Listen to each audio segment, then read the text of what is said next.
যখন আমাদের নবীর দাদা ইন্তেকাল হলো তখন তার শেষ শব্দগুলো কী ছিল, আর তারপর মহানবী সাল্লাল্লাহু আলাইহি সাল্লামের লালন পালনের দায়িত্ব কে নিলেন, চলুন জানি এই ভিডিওর মাধ্যমে। কুরাইশের সর্দার, কাবা শরীফের চাবির জিম্মেদার এবং সকল গোত্রের কাছে সম্মানিত বয়োবৃদ্ধ হজরত আব্দুল মুত্তালেব অসুস্থ হয়ে বিছানায় শায়িত ছিলেন। বড় বড় সর্দাররা তার চারপাশে বিছানায় বসেছিলেন। তারপর সাদা দাড়ি বুকে ছড়িয়েছিল এবং চোখগুলো তখন নূরের ছাটা ছিল। কিন্তু সবাই জানতো যে সেই ছায়া এখন উঠতে চলেছে, কিন্তু তার দৃষ্টিতে সামনে বারবার একটি ছোট্ট শিশু ঘুরে বেড়াচ্ছিল। সে আমাদের নবী মুহাম্মদ সাল্লাল্লাহু আলাইহি সাল্লাম, যাদের বাবা জন্মের আগেই ইন্তেকাল করেছেন এবং মা বিবি আমেনা মাদিনা থেকে ফেরার পথে 2 বছর আগেই দুনিয়া থেকে বিদায় নিয়েছেন। মহানবী সাল্লাল্লাহু আলাইহি সাল্লাম, যার বয়স তখন মাত্র 8 বছর, কিন্তু তার চেহারা থেকে একটু অদ্ভুত নূর ঝিলিক দিচ্ছিল।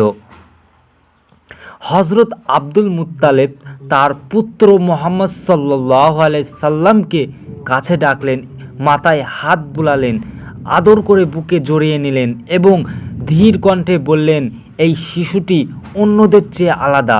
তারপর তিনি তার সন্তানদেরকে দিকে চেয়ে বললেন, আমার কথা মন দিয়ে শোনো, এই বাচ্চাটার হেফাজত এখন তোমাদের সবচেয়ে বড় দায়িত্ব। আমি এই আমানত আমার ছেলে আবু তালেবের হাতে ছুপে দিয়েছি।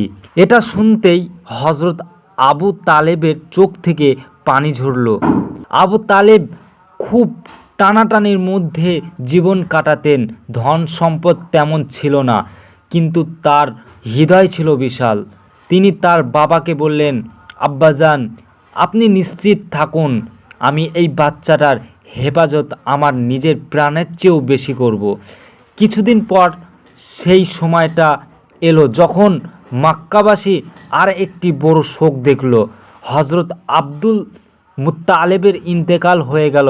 কুরাইশের শোকের মহামান ছিল, কিন্তু সবচেয়ে বেশি শোক ছিলেন শিশু মোহাম্মদ সাল্লাল্লাহু আলাইহি সাল্লাম। প্রথমেই মা হারালেন এবং দাদার ছায়া উঠে গেল। এখন দাদার ছায়াও উঠে গেল, কিন্তু তার মনে ছিল এক অদ্ভুত সবর।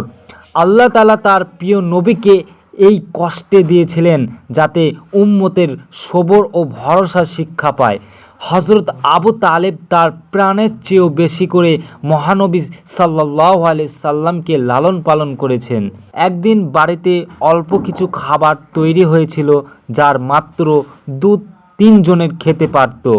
বিবি সাহেবা বললেন, আজ তো বাচ্চাগুলো না খেয়ে থাকবে।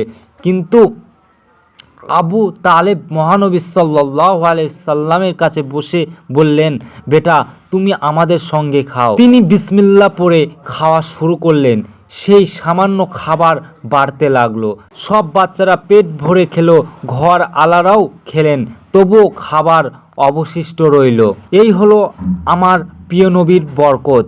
যে মানুষগুলো মহানবী সাল্লাল্লাহু আলাইহি সাল্লামকে ভালোবাসেন তারা কমেন্টে সুবহানাল্লাহ অবশ্যই লিখুন এবং পরবর্তী ভিডিওর জন্য সাবস্ক্রাইব করুন।